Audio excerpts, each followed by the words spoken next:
when the world uses your own words against you.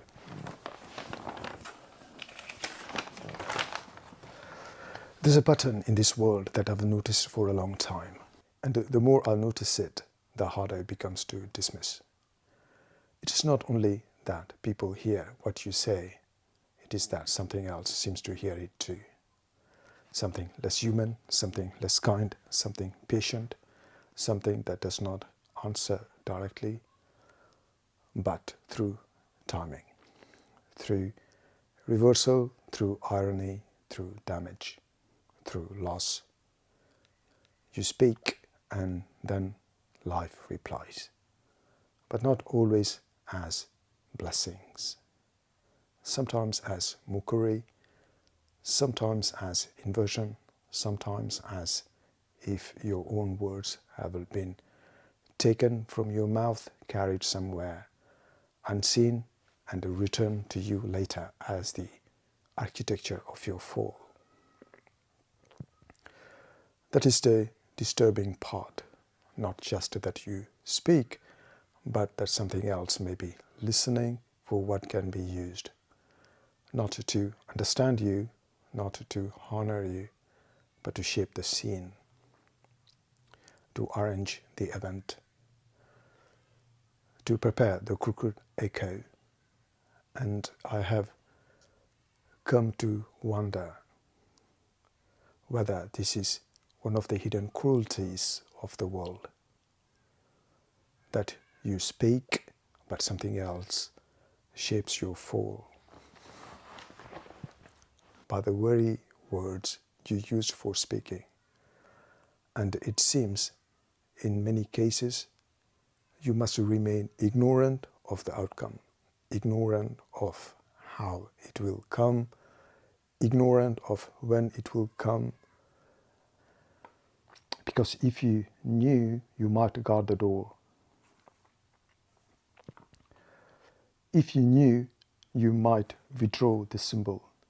If you knew, you might refuse to feed the mechanism with your own image, your own language, your own gift.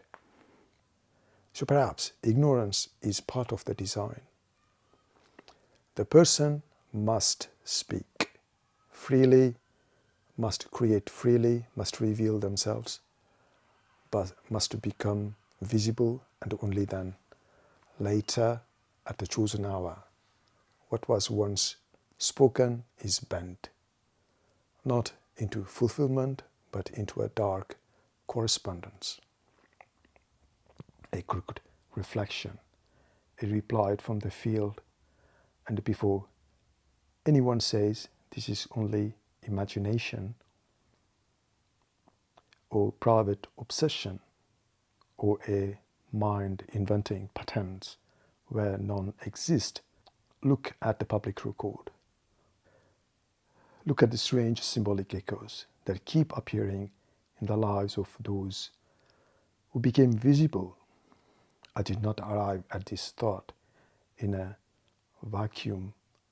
I arrived here by watching how the world seems to answer certain people through the very symbols that made them known. Consider Carl Gustav Jung, a man who descended into the hidden chambers of the psyche, a man who touched inner worlds that most people fear to name, and his red book, that charged, dangerous, intimate work, was not published in his lifetime. Why? Most people will say because it was too personal, too strange, too easily misunderstood. Perhaps, but perhaps there's another layer. Perhaps some works are hidden not only because people would misunderstand them, but because once a thing becomes visible, it enters the field. Once it enters the field, it can be marked, It can be distorted, it can be answered.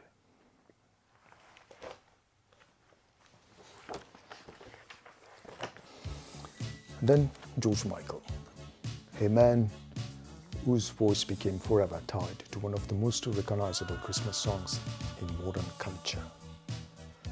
Last Christmas, a song replayed every year, like a ritual, a seasonal loop, a calendar mark. And then his death comes on Christmas Day. Now the world will say coincidence. But how many coincidences arrive with theatrical timing? How many return a man to the exact symbolic season that help seal his public image? At what point does coincidence begin to look like choreography? And then look at James Dean. Youth, speed, danger, beauty, rebellion. He was never merely a man in the public imagination. He was atmosphere. He was danger wrapped in style. He was motion before he was memory.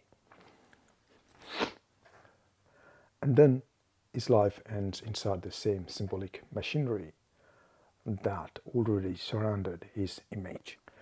A car, a crash, a violent sealing of the myth. Then Paul Walker. Again, speed, cars, velocity, impact. A face tied globally to a franchise built around motion, risk, engines, collision. And again, the life ends inside the same field of meaning. The same symbolic corridor, the same terrible echo. What made him visible becomes inseparable from what marked the end. Then Madonna. An artist of image, performance, control, reinvention. A woman who understood how to shape perception, and yet in a major live performance, what the public remembers most is not the lyric, not the intention, not the message. It is the fall, the body dragged backward, the sudden loss of command in front of witnesses, a public inversion, a spectacle that swallows the speech. Again, the symbol is bent in real time.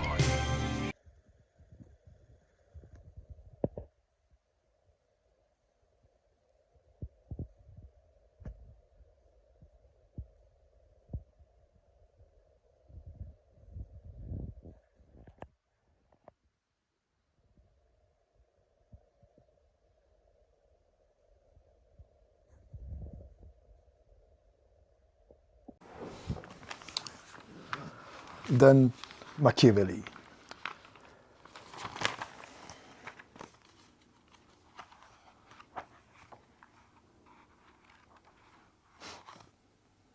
A name that became almost mythic for power, strategy, worldly intelligence, ruthless understanding.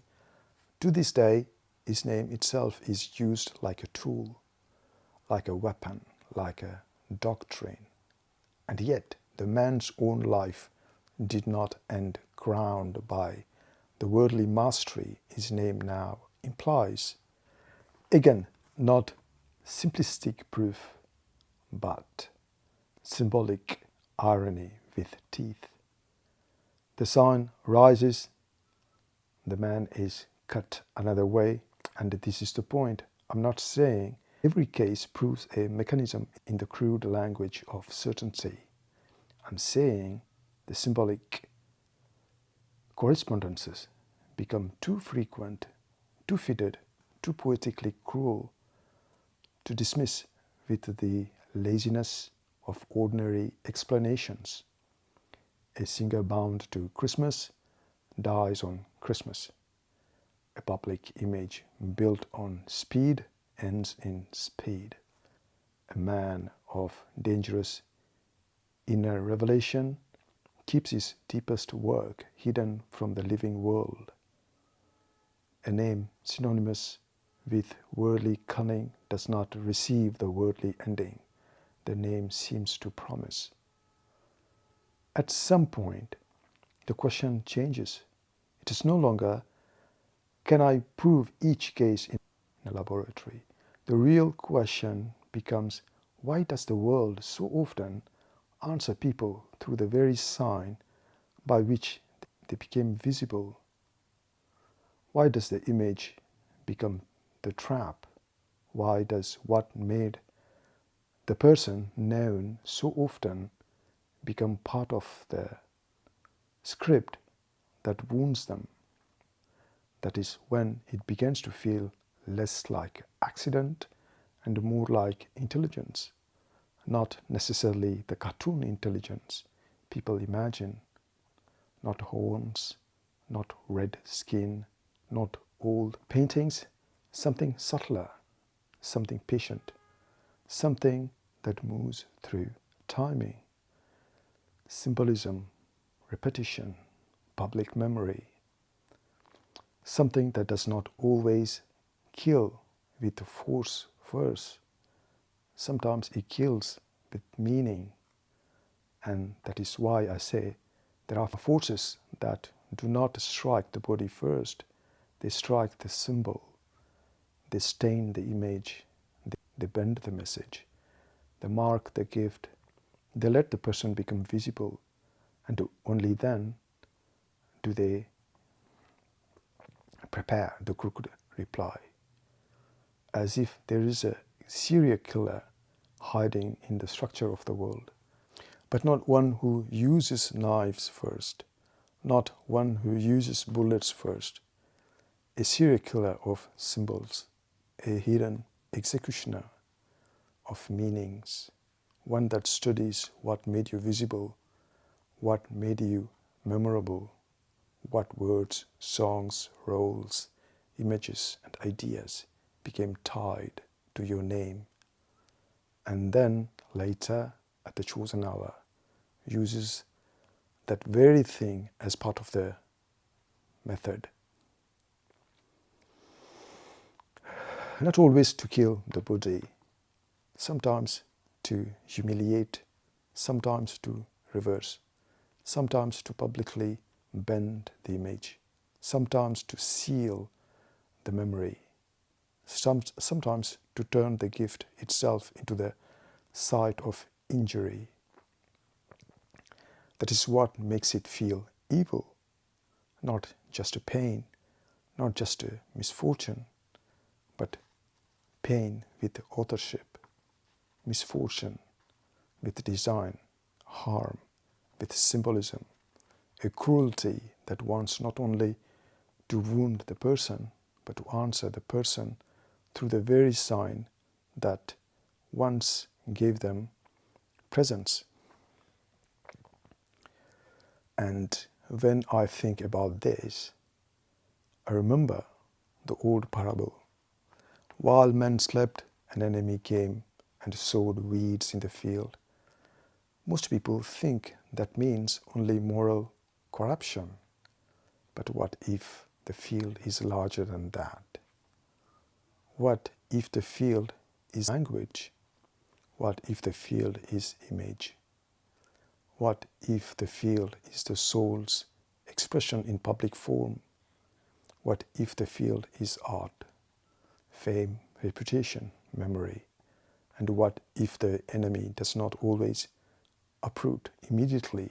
What if it allows the crop to rise, allows the name to spread, allows the song to become ritual, allows the image to become global, allows the symbol to become attached? And then later, the twist, the bend, the inversion, the reply, the sting hidden inside the echo. That is why I no longer see expression as innocent. Not in a world like this. Not in a world where the outer scene sometimes responds too quickly, too precisely, too sarcastically to what was just spoken. Not in a world where words can return wearing another face, not in a world where what reveals you can later be taken, timed, and turned into part of the script.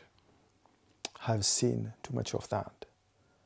The crooked answer, the mocking symbol, the theatrical timing, the event that feels less random than disguised, and the world in its false innocence. We call it bad luck, or irony, or coincidence, or one of those strange things. But some patterns become too intelligent to ignore, too exact, too fitted, too willing to use a person's own language as part of the machinery. So, what do we learn?